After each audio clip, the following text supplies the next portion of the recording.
कि मौला अली शेर खुदा एक गजवे से वापसी पर हुजूर ने आराम फरमाना था। मौला अली ने अपनी गोद पेश कर दी और सरकारे दो आलम सल्लल्लाहु अलैहि वसल्लम ने उसमें सरे अनवर रखा, आराम फरमा गए। सूरज गुरूब होने के करीब चला गया और आपने असर नहीं पड़ी हुई थी। ये वो अली हैं कि जिनकी पूरी जिंदगी में कोई नमाज कज़ा नहीं हुई।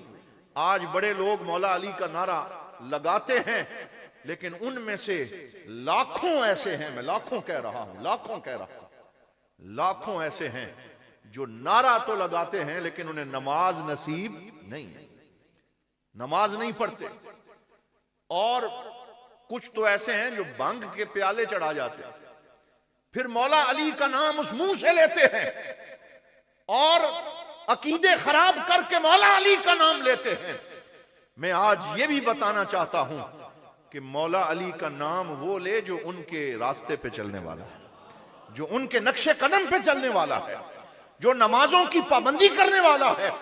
मौला अली वो हैं जिन्होंने सारी जिंदगी कोई नमाज जाया नहीं की, और वो एक नमाज जो जाया होने लगी, कज़ा होने लगी, तो आपकी आंखों से आंसू आए, हुजूर की रुखसार पे गिरे। सरकार ने आंखें खोल के फरमाया, अली क्या बात है? तो या रसूल अल्लाह कोई बात नहीं, आपकी खिदमत में हूं। हुजूर खुद ही जान गए कि अली को नमाज का अंदेशा है। तो हुजूर सल्लल्लाहु अलैहि वसल्लम ने जो जुमला फरमाया, फरमाया या अल्लाह इन्ना अलियन काना फी ताअतिका व ताअति रसूलिका।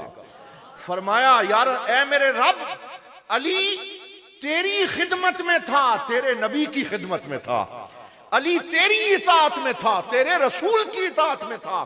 तो हुजूर ने खुद बता दिया, जो हुजूर की इताअत है, बोलो वो दरअसल अल्लाह की इताअत है।